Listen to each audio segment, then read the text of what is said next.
Hey everyone, welcome back to my channel.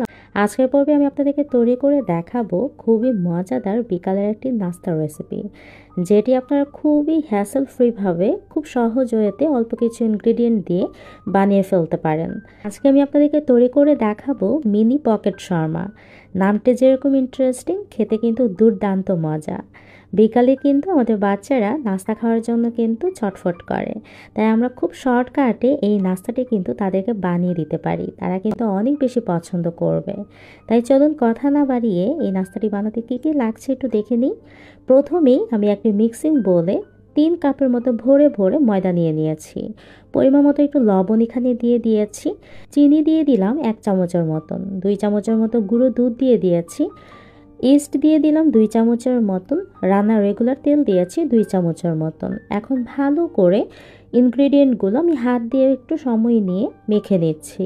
দেখতেই পারছেন, এই জিনিসটাতে একদমই তাড়াহুড়া করা যাবে না। ইনগ্রেডিয়েন্টগুলো ভালো করে হাত দিয়ে কচলে কচলে কিন্তু মেখে নিতে হবে। এখন আমি হালকা কুসুম গরম পানি একটু দিচ্ছি আর একটু মাখিয়ে নিচ্ছি। একবারে কিন্তু পানিটা অ্যাড করবেন না, তাহলে দেখা যাবে ডোটা একদমই পাতলা হয়ে যাবে। অল্প অল্প পানি অ্যাড করে ভালো করে মেখে নেবেন। একটু স্টিকি করে মেখে নিলে ডোটা একদম পারফেক্টভাবে কিন্তু রেডি হয়ে যাবে। ডোটা কিন্তু একদমই সফট হয়েছে এবং হাতে কিন্তু লেগে লেগে আসছিল। এই পর্যায়ে কিন্তু আমি উপর একটু তেল দিয়ে ভালো করে কিন্তু ডোটা রেডি করে নিলাম।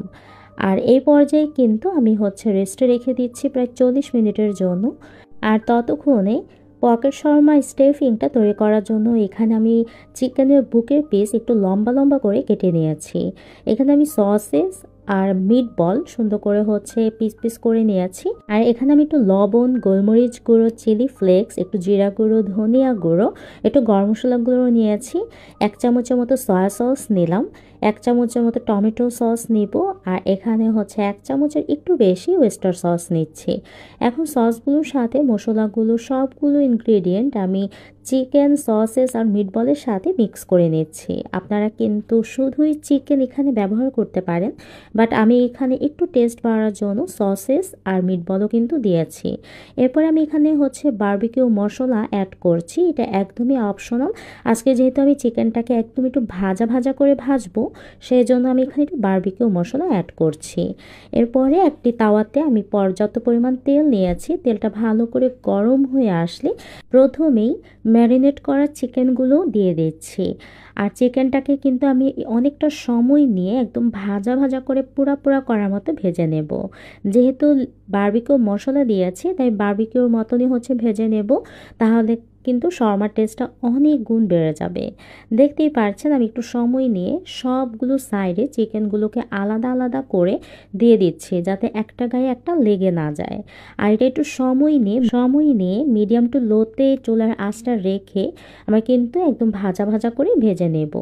আর এরপরে দেখতেই পারছেন কালারটা কিন্তু একদম চেঞ্জ হয়ে আসছে। আর এই চিকেন থেকে কিন্তু অনেকটা পরিমাণ পানি বের হয়েছে। আর পানিটা দিয়ে কিন্তু চিকেনটা একদম কুক হয়ে যাবে। দেখতেই পাচ্ছেন চিকেনের কালারটা কিন্তু অলরেডি চেঞ্জ হয়ে আসছে। এই পর্যায়ে আমি একটু উল্টে পাল্টিয়ে দিচ্ছি, যাতে অপর সাইডটাও সেমভাবে কালার আসতে পারে। আর এটা আমার টোটাল ভাজতে সময় লেগেছে 10 থেকে 12 মিনিটের মতো। এরপরে আমি একটু উল্টে পাল্টিয়ে দিয়ে আমার কাঙ্ক্ষিত কালার আসা আগ পর্যন্ত আমি ভেজে নিয়েছি। দেখতেই পারছেন খুব সুন্দর একটি কালার কিন্তু চলে এসেছে। আর এক্সট্রা তেলটা কিন্তু একদমই বের হয়ে এসেছে, দেখতেই পারছেন। আমি এই পর্যায়ে চিকেনগুলো কিন্তু একটি বাটিতে উঠিয়ে রাখছি। আর এখন কিন্তু এই চিকেনগুলো আমি সুন্দর করে ছোট ছোট পিস করে কেটে নেব। আর অপর দিকে আমার যে সসেস আর মিটবলগুলো ছিল, সেগুলোও কিন্তু আমি সেম কড়াইতে দিয়ে দিয়েছি। আর সসেস আর মিটবল এগুলো ভাজতে একদমই কম সময় লাগে, প্রায় 5 থেকে 6 মিনিট হালকা একটু ভেজে নিলেই হয়ে গেল। তো আমি জাস্ট একটু ভেজে নিয়ে সেম প্লেটেই কিন্তু আমি এই সসেস আর মিটবলগুলো রেখে দিচ্ছি। আমি যে চিকেনগুলো নামিয়েছিলাম সেগুলো কিন্তু অলরেডি ঠান্ডা হয়ে এসেছে।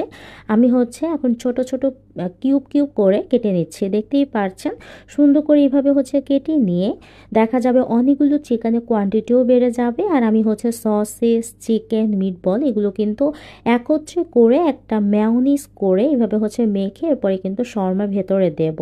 দেখতেই পারছেন এভাবে কিন্তু আমি ছোট ছোট পিস পিস করে সবগুলো চিকেন আমি কেটে সাইডে রেখে দিয়েছি। এখন শর্মার স্পেশাল সসটা তৈরি করার জন্য একটা মিক্সারের মধ্যে 2টা ডিম দিয়ে দিয়েছি। আর ডিমটা ফাটিয়ে এরপর এখানে হচ্ছে রসুন কিউব করে কেটে নিয়েছি। 2 কোয়া নিলেই হবে, বেশি দিলে কিন্তু রসুনের একটা কড়া গন্ধ করবে, যেটা খেতে একদমই ভালো লাগবে না। প্রায় হাফ কাপের মতন গোলমরিচ দিয়েছি, আর চিলি ফ্লেক্স দিলাম অল্প একটু, আর এখানে প্রায় 3/4 কাপের মতন গুঁড়ো দুধ দিয়েছি। এখানে রান্না রেগুলার তেল দিয়েছি প্রায় ছোট একটি কাপের 1 কাপ ভরে ভরে। আর এখানে আমি কিন্তু চিনিটাও অ্যাড করেছিলাম প্রায় 2 চামচের মতন, যেটা আমার স্কিপ হয়ে গিয়েছিল। আর ব্লেন্ড করতে করতে কিন্তু এক পর্যায়ে আমি আবারও হচ্ছে তেল দিয়েছি। দেখতেই পেরেছেন এখন একদমই হয়ে যাওয়ার পরে আপনাদেরকে একটু কনসিস্টেন্সিটা দেখিয়ে দিয়েছি যে কীরকম হয়েছে। অল্প একটু টমেটো সস দিয়ে আমি আবার হচ্ছে ব্লেন্ড করে নিয়েছি। আমার মেয়োনিজটা কিন্তু একদমই রেডি হয়ে গিয়েছে। আমি চিকেন সসেস আর মিটবলের সাথে একত্রে কিন্তু সসটা মিক্স করে নিচ্ছি। আর এই সসটা যে কী পরিমাণ মজা হয়ে থাকে আপনারা একবার বাসায় না বানালে একদমই বুঝতে পারবেন না। আর এই সসটা দিয়ে আপনারা কিন্তু বার্গার, শর্মা, স্যান্ডউইচ, চিকেন বান সব কিছু কিন্তু বানিয়ে নিতে পারেন। এরপর আমি এখানে 2টা শসা কুচি কুচি করে কেটে নিয়েছি, আর পর্যাপ্ত পরিমাণ কিন্তু টমেটো সস দিয়ে এখন ভালো করে কিন্তু মেখে নিচ্ছি। আপনারা কিন্তু স্টাফিংটার মধ্যে বাঁধাকপি, ব্রোকলি কুচি বা ক্যাপসিকাম, লাল, সবুজ, হলুদ সব রকম কালারে কিন্তু দিয়ে স্টাফিংটা তৈরি করে ফেলতে পারেন। বাট আমার কাছে যে যে জিনিসগুলো অ্যাভেলেবেল ছিল সে জিনিসগুলো দিয়ে খুব সহজভাবে আপনাদেরকে বানিয়ে আমি দেখালাম। আপনারা কিন্তু অনেকগুলো ইনগ্রিডিয়েন্ট দিয়ে কিন্তু স্টাফিংটাকে মজা করে আরও বানিয়ে ফেলতে পারেন। আর দেখতেই তো পেলেন আমার ব্যাটারটা কিন্তু একদমই রেডি হয়ে গিয়েছিল। আমি এখানে হচ্ছে একটি বড় করে রুটি বেলে প্রায় 4 থেকে 5টা লুচি শেপের কিন্তু কেটে নিয়েছি। দেখতেই পারছেন একদমই ছোট না বা একদমই বড় না, মিডিয়াম একটি বাটি নিয়ে আমি কিন্তু ছোট ছোট লুচি করে কেটে নিয়েছি।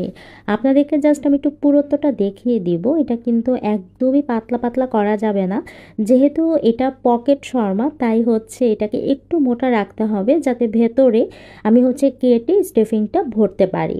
সো আপনারা হয়তো বুঝতেই পারছেন যে কীরকম পুরুত্বের রুটিগুলো হচ্ছে বেলে নিতে হবে। আমি হচ্ছে আরেকটু আপনাদেরকে ক্লিয়ার করে দেখিয়ে দিচ্ছি যে এরকম মোটা করে কিন্তু সবগুলো লিচি আমি কেটে নিয়েছি। দেখতেই পারছেন প্রায় একই শেপের করে কিন্তু আমি লিচিগুলো কেটে নিয়েছি। এখন আমি একটি তাওয়াতে অল্প একটু হচ্ছে বাটার বা ঘি আপনাদের বাসায় যেটা থাকে সেটা অল্প একটু ব্রাশ করে নেবেন তাওয়াতে। তাওয়াটা ভালো করে গরম হয়ে আসলে আমার যে লিচিগুলো আমি কেটে রেখেছিলাম সেগুলো হচ্ছে আমি একটু ছেঁকে নেব। দেখতেই পারছেন হালকা একটু গরম হয়ে আসলে তাওয়াটা আমি একটা একটা করে লিচি দিয়ে দিয়েছি। আর 2-3 মিনিট এক একটা পার্ট ভেজে আমি হালকা একটু হচ্ছে গোল্ডেন ব্রাউন কালার করে ভেজে নিচ্ছি। আর অল্প একটু হচ্ছে আপনারা ঢেকে রেখে দিতে পারেন, যেহেতু পুরোটা অনেকটা মোটা তাই হচ্ছে ভেতর পর্যন্ত যাতে কুকড হতে পারে সেই জন্য হালকা একটু হচ্ছে আমি একটু ঢেকে রেখেছিলাম। অবশ্যই চুলার আঁচটা মিডিয়াম টু লোতেই থাকবে, একদমই বাড়াবেন না, তাহলে কিন্তু নিচের পার্টটা একদম পুড়ে যাবে। তো আমি একে একে সবগুলো রুটি কিন্তু এভাবে হচ্ছে কালার আসা আগ পর্যন্ত ভেজে নিয়েছি। আর সুন্দর কালার হয়ে আসলে কিন্তু আমি হচ্ছে বাটিতে উঠিয়ে রাখছি। দেখতে কিন্তু খুবই সুন্দর এসেছে, কালারটা কিন্তু সেম এরকমই থাকবে। আর নিচের পার্টটা যাতে একদমই পুড়ে না যায় সেদিকে কিন্তু খেয়াল রাখতে হবে। আর কালারটা এতটা সুন্দর এসেছিল যে দেখতে এতটা আকর্ষণীয় লাগছিল, আর অনেকটা কিন্তু ক্রিস্পি হয়েছে। এখন আমি পকেট শর্মার উপরের ডিজাইনটা একটু চেঞ্জ আনার জন্য এখানে আমি একটি স্যান্ডউইচ মেকার প্রথমে প্রিহিট করে নিয়েছি। এখন চুলার ভাজা যে রুটিগুলো ছিল সেগুলো আমি দুটো নিয়ে হালকা একটু চাপ দিয়েছি। দেখতেই পারছেন খুব সুন্দর কিন্তু একটি গোল্ডেন ব্রাউন কালার কিন্তু একটি র্যাক র্যাক হয়ে একটা ডিজাইন হয়ে এসেছে।